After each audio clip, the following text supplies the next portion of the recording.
박용주 목사와 함께하는 미셔널 프레이어. 살아계신 하나님 아버지 감사합니다. 하나님의 형상으로 우리를 지으시고 또한 우리가 죄 가운데 주님의 형상을 깨뜨렸을 때 예수 그리스도를 통하여 우리의 형상을 회복시키시사 다시 우리에게 정말 중보적 기도, 예수 그리스도의 이름으로 이 세상을 회복시키는 기도의 자리로 우리를 불러주신 하나님께 감사합니다. 이 한 날 동안에도 하나님께서 우리를 통하여 회복시키고자 하시는 그 기도가 우리의 입술에서 드려지게 하여 주시고 우리의 삶을 통하여 주님의 뜻이 이 땅 가운데 이루어지기를 간절히 기도합니다. 예수님의 이름 받들어 기도합니다.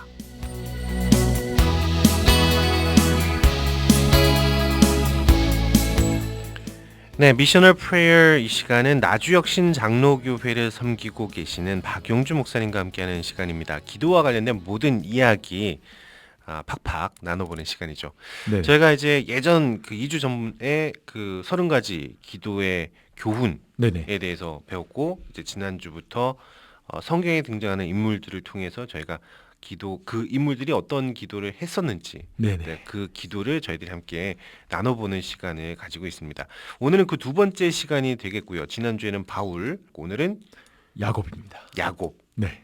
음, 야곱 창세기 32장에 네. 야곱의 기도가 나오는데 사실 그 기도가 성경에 기록된 야곱의 최초의 기도입니다.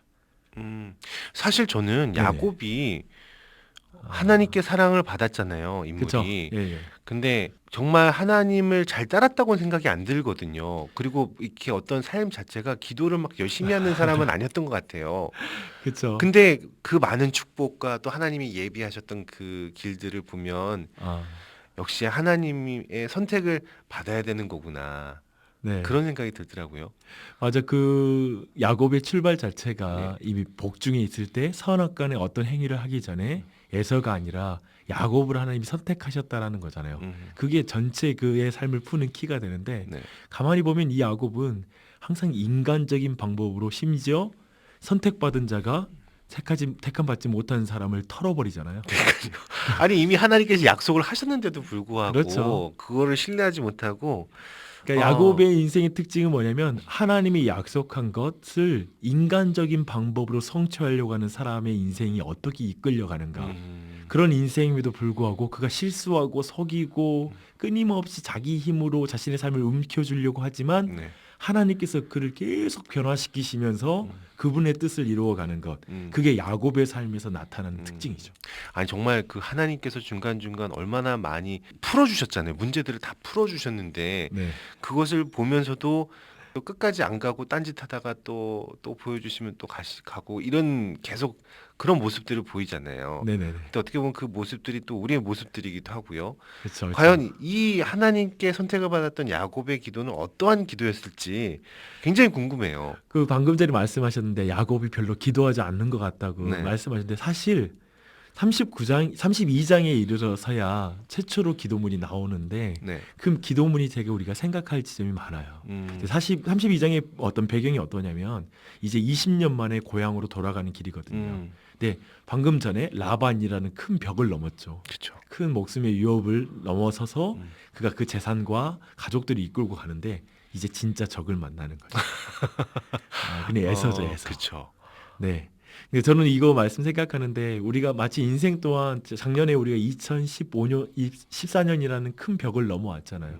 근데 2015년 안에 문제가 없느냐? 아니 거대한 문제들이 기다리고 있거든요. 그렇죠. 사실 그런 인생들이 연상이 되더라고요. 지금 그런 과정 속에 있다가 그 앞에서 하나님 너무 두려웠던 이 앞에 그 하나님의 군대가 찾아와요. 놀랍게 성경의 표현은 뭐냐면 하나님의 사자들이 그를 만난지라. 즉 자기가 구해서 하나님의 사자가 온 게 아니라 하나님의 사자들을 하나님 보내주셔가지고 그의 마음을 위로해 주시고 격려해 주세요. 근데 형이 400명을 끌고 온다는 말을 들고 그의 마음이 녹아버리죠. 즉 하나님의 군대가 있지만 이 사람의 군대 앞에 그 마음이 너무나 불안해서 떠는 그 장면을 보여줘요. 정말 남 얘기 같지가 않네요. 그렇죠? 예. 우리도 동일하잖아요. 그렇습니다. 하나님 함께 하신다는 약속 듣지만 삶의 문제 닥치면 그냥 그 앞에서 마음이 녹아져 버리잖아요. 그렇죠. 그렇게 되는데 그 앞에서 야곱이 두 가지를 두려워해요. 음. 한 가지는 자기의 재산을 잃을까봐, 또 한 가지는 자신의 처자들을 잃을까봐. 이 두 가지를 두려웠는데 재밌는 게 자신의 재산을 위해서는 두 대로 나눠가지고 하나를 치면 하나를 피하게 만들겠다고 꾀를 써요. 그런데 자신의 가족은 어떻게 할 수 없잖아요. 네. 그러니까 생각해 보면 하나 우리도 그러잖아요. 보통 어떤 것은 하나로 내가 어떻게 꾀로 풀 수 있겠는데 이 문제는 도저히 안 되겠는데 그래서 기도하잖아요. 사실 마하나임의 군대가 있지만 여전히 대적들이 남아 있고 그 상황 속에서 결국 하나님이 원하시는 건 우리를 결국 기도하는 자리로 인도하신다. 아마 그 부분을 오늘 야곱의 인생을 통해 기도를 통해서 우리가 충분히 볼 수 있는 것 같아요. 네, 그렇군요. 우리 2014년도 보냈지만 또 2015년도에 많은 문제들이 여전히 남아 있잖아요. 네. 그건 우리 모두를 기도의 자리로 인도하신 하나님의 손길이다.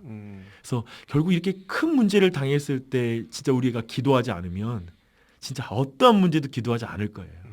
아니, 제 와이프랑도 가끔 얘기하는 게 이렇게 큰 일이 닥치지 않았을 때 열심히 네네. 기도해야 된다. 어. 아니면 기도를 열심히 하지 않고 신앙생활 이렇게 잘 하지 않으면 뭔가 일을 내서라도 하나님께서 그 자리로 부르신다. 그러니까 그 상황이 되기 전에 알아서 네. 잘 기어야 된다. 네네. 네, 그런 얘기를 가끔 하거든요. 근데 제가 생각할 때 네. 알아서 길지를 잘 않는다. 인간의 속성이 그렇죠. 있죠, 우리의 그쵸? 속성이 정말 기도하지 않는 속성이 있고 그냥 마치 독립적으로 내 힘으로 어떻게든 풀어갈 수 있다는 생각을 인간은 끊임없이 갖는데 이게 죄성이죠. 그 야곱의 기도가 참 궁금해요. 어떤 내용으로 기도를 했을까요? 근데 야곱이 이제 기도할 때 음. 제일 먼저 9절부터 이 30장 9절에 보면 야곱이 또 이르되 내 조부 아브라함의 하나님 내 아버지 이삭의 하나님 여호와여 주께서 전에 내게 명하시기를 내 고향 내 족속에 돌아가라 내가 내게 은혜를 베풀리라 하셨나이다. 하나님의 약속을 붙잡아요. 그걸 먼저 언급해요. 즉 그 뭐냐면 이젠 자기 자신의 꾀로 안 되잖아요. 그리고 그런 부분이 아니라 자신의 뜻이 아니라 이제 하나님의 그 언약을 붙잡는 기도를 드리고 그리고 나서 10절에 보면 나는 주께서 주의 종에게 베푸신 모든 은총과 모든 진실하심을 조금도 감당할 수 없사오니 내가 내 지팡이만 가지고 이 요단을 건넜더니 지금 두 때나 이루었나이다. 즉 자신의 이제 방금 전에 두려워했던 재산 부분을 생각해 볼 때 주님 내 재산 이렇게 많은 때를 두 때나 이루도록 가져왔지만 이거 하나님이 안 도와주셨으면 제가 빈손으로 여기 왔을 거예요. 주님 은혜예요. 근데 여기서 말하는 게 뭐냐면 난 이 모든 은총을 조금도 감당할 수 없어요라는 사실 복음적 은혜, 하나님의 은총에 대한 감사의 기도를 드려요. 그리고 나서 11절 보니까 이제 내가 주께 간구하니 내 형의 손에서 에서의 손에서 나를 건져내시옵소서라고 기도해요. 즉 자신의 어떠한 솔직한 마음의 그 필요를 하나님 앞에 이렇게 감정을 표현해서 하나님 저 도와주세요. 살려주세요. 내 처자를 살려주세요라는 그 기도를 또한 드리는 거죠. 그리고 나서 12절이 또한 주께서 말씀하시기를 내가 반드시 내게 은혜를 베풀어 내 시로 바다에 셀 수 없는 모래와 같이 많게 하리라 하셨나이다 라고 다시 말씀으로 딱 마무리해요. 근데 최초의 기도라고 믿겨지세요? 아니, 네. 정말 옛날 사람들은 똑똑했나 봐요. 네. 아니, 저도 지금 한 30년 넘게 신앙생활하면서 기도하라 그러면 네. 아직도 기도를 잘 못하겠거든요. 어. 근데 첫 기도잖아요. 좀 예, 기도문으로 네, 등장하는 근데 것은 네. 너무나 짜임새 있게 네. 또 너무나 멋있게 하니까 부럽네요. 저는 이 지점 그렇게 생각해요.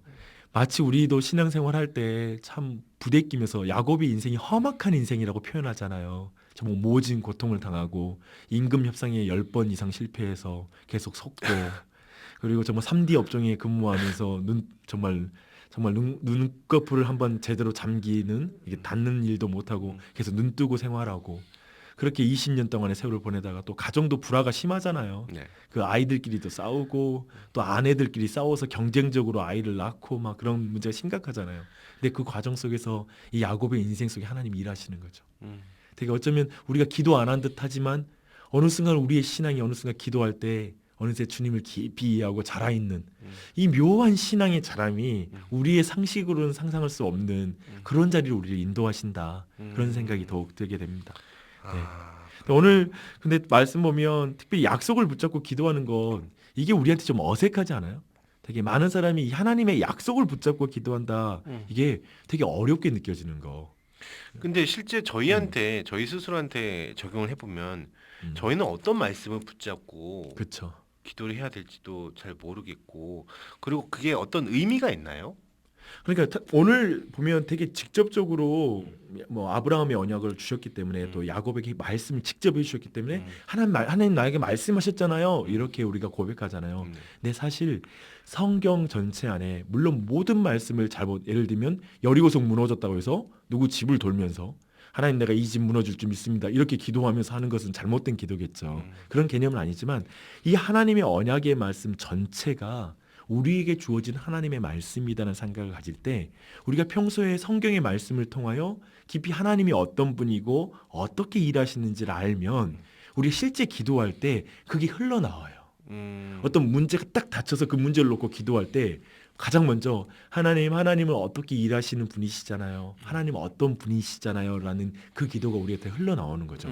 사실 기도는 대화라고 말하는데 이미 우리는 하나님의 말씀을 통하여 그 순간에 그 말씀이 생각나는 그것 자체가 하나님께서 우리에게 말씀하시는 것이고 그리고 그 말씀을 통하여 내가 기도할 때 대화가 일어나는 것이죠. 그래서 실제로 이렇게 말씀을 붙잡고 기도함으로 말미암아 이게 이방인의 기도와의 결정적인 차이예요. 이방인들은 자기가 구할 것만 가지고 나가거든요. 그래서 하나님이 어떤지 어떤 분인지 상관없고 그냥 예물을 드리거나 아니면 자기가 목욕 제기를 하거나 이 상태로 가서 신을 감동하기 위해서 달래서 내가 원하는 것만 받아내면 되거든요. 근데 믿는 자의 기도, 신자의 참된 기도는 뭐냐면 하나님이 어떤 분인지를 고백하고 그분의 약속을 기억하고 그분 안에서 언약 안에서 나의 필요를 구하는 그 기도가 드려지는 거죠. 어떻게 보면 관계가 잘 이루어져야 된다는. 그렇죠. 사실 대화라는 단어가 정확한 것 같아요. 음. 지금 이거 자체가 쌍방의 대화잖아요. 네. 성경 말씀을 통하여 내게 언약을 통해 말씀하시고 거기에 대해서 내가 기도를 구하는 거잖아요. 지금 야곱의 기도가 그 구조를 가지고 있잖아요. 대화의 구조. 이게 대화라는 거죠. 우리는 일반적으로 대화라는 게 그냥 내가 하고 싶은 말 다 하고 그냥 머리를 딱 비우고 멍하니 뭐가 음성 들리나 하고 듣는 거. 이걸 대화라고 생각하는 분들이 계신데 오해이다. 그게 아니라는 거죠. 이렇게 하나님을 아는 지식 안에 있습니다. 그 야곱의 기도에 대해서 이렇게 좀 말씀을 해주셨잖아요. 풀어주셨잖아요. 거기에 이제 특별히 그 구체적인 특징이 있다 그러면 어떤 부분들을 짚어주실 수가 있으실까요? 특별히 야곱의 기도 보면 되게 짧지 않아요? 네. 짧지만 되게 짜임새 있게 드려지는데 그러니까 기도를 우리는 많이 해야 들을 줄 우리가 알잖아요. 되게 많이 해야 될 것 같고 내가 정말 마음 가운데 필요하다는 걸 좀 진심으로 여러 가지로 표현해내야지만이 하나님이 들어주실 것 같고 아니 근데 그런 얘기도 하잖아요. 사실 우리가 11조를 드려야 된다. 네네. 내 삶의 11조도 드려야 되고 그 뭐 내가 소유한 것에 대한 것 사실 그 내가 소유한 것 자체도 모두 하나님 것이고 우리가 하루를 살면서 24시간 중에 또 하루를 또 기도로 또 11조로 드려야 된다. 뭐 그런 목사님들 말씀이고 실제로 저도 그렇게 맞는 것 같아요. 근데 이제 그만큼 그러면 대화하는 시간을 늘려야 되잖아요. 그러니까 대화의 양이 질을 어느 정도 담보하고 있다는 게 사실이에요. 네. 그걸 두 가지로 완전히 분리하면 안 된다. 그러니까 기도하는 양 자체, 기도가 적다라고 해서 진실한 기도도 아니고 그것이 또 헛된 기도도 아니지만 기도 또 양이 많다고 해서 참된 기도다 또 아니다라고 평가하기는 어렵다는 거죠. 근데 둘은 너무 연결이 된다. 그래서 우리가 추구할 건 참된 기도를 오랫동안 하는 기도를 우리가 지향해야 된다라는 게 사실이지만 그런 거 안에서 우리가 좀 그 부분을 찾을 수 있을까? 근데 야곱의 기도는 최소한 오늘 본문은 되게 짧아요. 하지만 분명하게 양보다 질이다. 그 질이었다. 분명한 네. 기도를 지금 고백하고 있다는 것이죠. 그 측면을 볼 수 있을 것 같고요. 또 한 가지는 하나님의 약속에 의지한 기도지만 여전히 모든 일의 결과를 하나님께 의지하는 것으로 보여요. 말씀이 앞뒤에 있잖아요. 하나님의 뜻대로 이루어지이다. 그러니까 앞에서도 하나님의 언약을 기억하고 뒤에서도 하나님의 언약을 기억하고 하는 가운데 내 기도는 하나님의 언약에 이루어지는 가운데 내 필요를 좀 간구합니다. 왜냐하면 자기는 아브라함의 언약을 이어받은 자거든요. 자기가 죽으면 그 언약이 깨져요. 이 상황이. 그렇군요. 그 상황에서 이 언약을 향하여 호소하고 나를 살려달라고 간구하는 거예요. 사실 이 사람은 자기 행위로 본다면 지금 죽어 마땅한 사람이란 걸 아는 거거든요. 형을 속이고 그렇게 정말 어쩌면 능욕했거든요. 그 안에서 자기가 죽어 마땅하고 지금 이 상황은 자기가 죽을 수밖에 없는 상황이라는 걸 알거든요. 그래서 그저 이 모든 상황을 고백하면서 은혜에 선처하는 거, 하나님의 긍휼을 구하는 그 기도의 자리에 지금 겸손하게 서 있는 것이죠. 네, 그런 은혜의 호소, 이게 굉장히 지금 여기에 도드라지는 것 같고요. 또 한 가지는 자신의 감정을 좀 충분히 솔직하게 드러내는 기도이다. 하나님 살려주세요라고 그래요. 하나님 나 살려주세요. 우리 처자가 죽을까 너무 겁이 나요. 그 두려움 가운데 솔직하게 그걸 하나님께 고백하는 장면. 저는 우리가 생각할 땐 하나님의 뜻을 믿으면 그 감정이 없어져야 될 것 같고 내가 생각하는 감정이 없어진 듯하지만 그게 아니라 여전히 하나님의 그 모든 그 언약을 믿음으로 그러나 그 안에서 내 솔직하게 간구하는 기도를 드리면서 그래도 주님 뜻대로 이루어지기 원합니다 라는 고백이 마치 겟세마네에서 예수님의 기도를 닮아 있잖아요. 주님 이 잔이 내게 옮겨지기 원하지만 주님 뜻대로 이루어지기 원합니다. 매우 솔직한 기도 아니에요? 응답될 줄 알면서도 하는 기도거든요. 사실 예수님의 기도는 그 기도가 사실 우리 신자에게는 딱 뜻에 맞게 응답되게 기도해야 된다는 부담이 되게 크거든요. 그게 아니라 어쩌면 하나님께 완전히 그분의 뜻이 이루어지고 그 언약에 대한 깊은 헌신이 있는 사람에게 사실 기도 제목은 굉장히 열려 있어요. 그 부분을 또 발견한다면 좀 기도에 대해서 좀 더 자유롭게 우리가 나아가고 언약에 집중할 수 있으리라 생각합니다. 그 예전에 야베스의 기도라는 책이 베스트셀러가 됐었잖아요. 네, 그렇죠. 그 역대상에 등장하는 그 짧은 구절에 그 정말 그냥 단지 삶이 조금 이렇게 고통스러웠을 것이다. 야베스라는 의미가 고통이니까. 근데 이제 그 기도를 통해서 지경이 넓어지고 복을 받은 사람으로 저희가 기억을 하고 또 그 사람처럼 그 기도를 통해서 축복을 받았으니까 그 기도에 대해서 알고 싶어 했잖아요, 사람들이. 그렇죠. 근데 마찬가지로 야곱을 보면은 사실 지금 우리의 모습과 전혀 거의 차이가 없는 그렇죠. 그런 죄성을 가진 그런 모습을 가지고 있으면서 이 짧고 질이 있는 어떤 그 기도를 통해서 사실 그 앞으로의 어떤 길들도 형통하게 된 거죠. 사실 이 야곱은 그 에서를 만나는 그 지점이 사실 터닝 포인트가 될 수가 있었잖아요. 그렇죠. 근데 그 기도가 그 순간에 있었고 그 기도를 하나님께서 들어주신 거란 말이죠. 그렇죠. 그러니까 우리도 이 야곱의 이 기도에 대해서 네. 좀 정확하게 이해를 하고 좀 배워야 될 필요가 있을 것 같아요. 그러니까 이 기도를 어떻게 우리 삶에 적용을 할 수 있을까요? 저 사실 야곱 자체의 이 기도를 우리의 삶에 적용할 때도 아까 말하는 것처럼 하나님의 약속을 붙들 때 물론 뭐 잘못된 말씀 적용으로 우리가 붙잡을 수 없지만 네. 우리가 하나님의 약속을 충분히 이해하면서 그 안에서 방금 나눈 것처럼 뭐 짧던 길던 그분의 은혜에 호소하면서 그분의 언약을 떠올리면서 자신의 필요를 솔직하게 기도하는 거 그런 부분들이 같이 가는 거 생각해보면 좋을 것 같습니다. 아, 그렇군요. 네. 하나님이 어떤 분이시고 어떻게 네. 일하시는지 그에 대한 지식이 매우 중요하다. 네, 그런 측면을 보면 좋겠고요. 사실 그 뒤에 곧바로 야복강의 기도가 나오거든요. 그 씨름이 나타나거든요. 그렇죠. 그 씨름 자체도 참 재미있어요.